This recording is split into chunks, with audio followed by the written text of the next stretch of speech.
two versions of Godzilla going at it. The newest variation of Godzilla to hit the big screen, Godzilla Minus One, is taking on one of the oldest variations of the big monster, Showa Godzilla. So, who's coming out on top here? Who's gonna win? Let's get into it. The king of the monsters, Showa Godzilla tells the beautiful story of a monster transforming into a protector for the world. Originally content to just sleep underneath the waves, nuclear testing in the Pacific angered him, and in revenge, Godzilla attacked humanity several times. He also picked fights with pretty much every monster he came across. That is, until King Ghidorah came to Earth one day. And this was when Godzilla started to become a true hero, teaming up with Mothra and Rodan to defeat Ghidorah. Ever since then, Godzilla has fended Earth against countless different threats, really cemented his place as the king of the monsters. This version of Godzilla is 164 feet tall and 20,000 tons. It's actually a version of Godzilla who prefers melee combat over anything else. He's actually a skilled fighter and fights like a boxer. He's surprisingly strong, routinely overpowering and throwing around monsters. And a lot of these monsters are no joke. They're all easily weighing in at tens of thousands of tons. Some are even bigger than Godzilla. But that makes absolutely no difference. Godzilla is still strong enough to easily slam them around or send them flying of attacks. He's just constantly doing these throughout the movies. Godzilla is even so strong that he has a nasty habit of ripping other kaiju apart, tearing off limbs or tails or whatever he can get his hands on, and then proceeding to beat up the monsters with their own body parts. It's absolutely brutal. If this wasn't a bunch of guys in rubber suits fighting each other, it's actually animated or CGI, well, then it'll be bloody and messy too. And I'll tell you what, Showa Godzilla is pretty durable.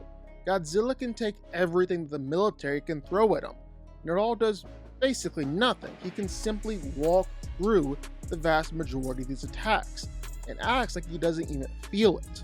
Like Godzilla can take absolutely everything that Mechagodzilla can throw at him too. It basically does jack squat. Godzilla is still just standing there at the end of it. Godzilla is able to take everything that a lot of monsters can throw at him. He's still always standing at the end. Again, even monsters like King Ghidorah, or like we just said, Mechagodzilla.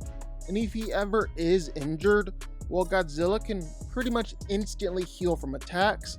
It looks like it really takes no effort on his part to do so.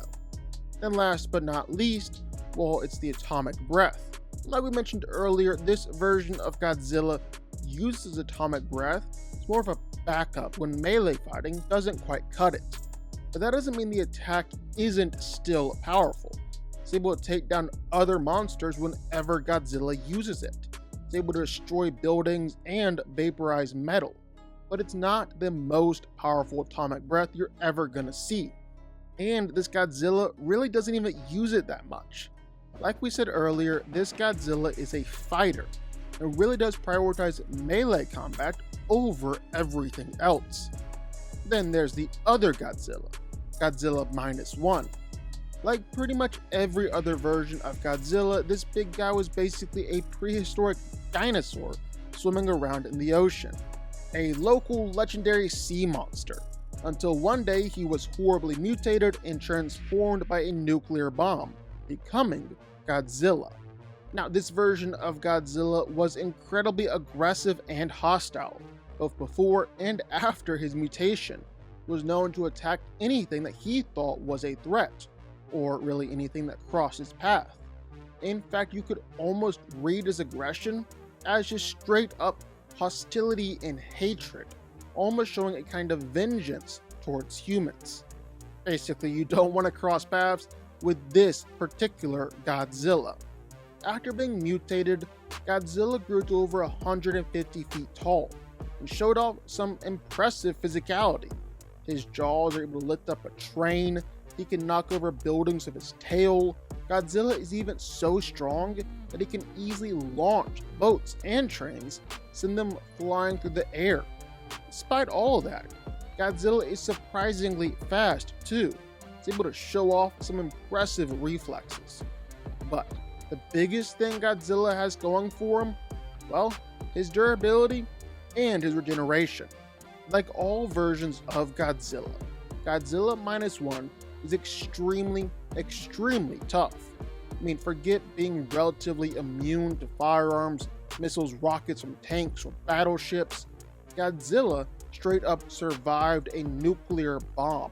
He's very tough. However, he's not entirely invincible. What sets this Godzilla apart is his incredibly advanced cellular regeneration. It's his healing factor. Like a mine was detonated inside Godzilla's mouth, Godzilla healed from it nearly instantaneously. And this healing factor goes way beyond just simply regenerating from some scratches or smaller attacks. Godzilla's entire body was destroyed, and he still started regenerating from just a small piece of flesh left over. And like all incarnations of the big monster, this Godzilla has a pretty nasty atomic breath too. This beam will generate an extremely powerful explosion whenever it hits its target, creating a mushroom cloud like an atomic bomb, leave behind a massive crater, create powerful shockwaves that level everything for miles. In fact, Godzilla's atomic breath is so powerful that it actually injures Godzilla too, burns his face and forces him to regenerate and heal before he's able to use the atomic breath again. And that's the thing that's unique about this Godzilla. It actually has some weaknesses, namely that he can't rely on his atomic breath like other Godzillas can. He has to stop and recharge his attack because all the damage that it does to him whenever he uses it. So, who's coming out on top here? Which Godzilla takes the W? Well, the greatest thing that Godzilla Minus One has is just his physical abilities and then his atomic breath. He's extremely strong and powerful, extremely tough, but it's really his healing factor. You have to literally destroy every single cell, every single atom in order to beat this guy. Otherwise, he's always gonna come back. Might take a good long while, but he will come back.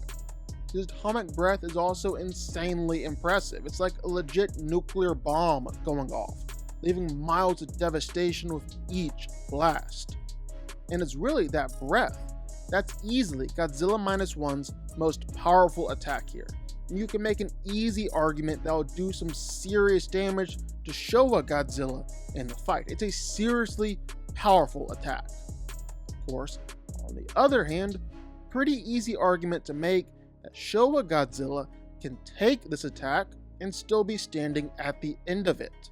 Like Godzilla took a full-on blast from Mechagodzilla and went on for a few minutes.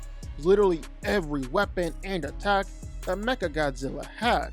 It was enough power to split a mountain in half. Godzilla was still standing and still fighting. And the same played out with King Ghidorah too. Ghidorah's gravity beams are enough to level towns and cities all over. But Godzilla is able to take it like it's nothing and actually just charge right through the blast and keep on fighting with King Ghidorah. It's also just the fact that Godzilla Minus One's atomic breath does take time to charge up. It's not just the instant attack that you'd hope it would be. And if Showa Godzilla is able to get in there and close the gap in between the time when he decides to unleash the atomic breath and then is actually able to unleash the atomic breath, well then it's all over. Because Showa Godzilla definitely takes this fight in hand-to-hand and close combat. He's dominated pretty much every monster he's been able to get his hands on, and Godzilla Minus One is no different. Especially if Showa Godzilla can just drop kick and throw around 20,000 ton monsters like it's nothing, which he can. He does this on a regular basis. Basically, Godzilla Minus One's only chance is instantly taking Showa Godzilla out with an atomic blast. Only problem is, Godzilla Minus One's atomic blast isn't an instant attack, and Showa Godzilla has proven he's durable enough to power through attacks before. And again, once Showa Godzilla gets in close, well, it's all over. I think Showa Godzilla is taking this one here. Showa Godzilla wins. But what do y'all think? Sound off in the comments down below. I know you're gonna have thoughts and feelings on this one for sure. If you stuck around this long and made it to the end of the video, that's amazing. Thank you so much for watching and for supporting us. And if you want to go subscribe, well, go subscribe. You're going to see more videos like this one every single week. I'll see y'all then. I'll see y'all next time.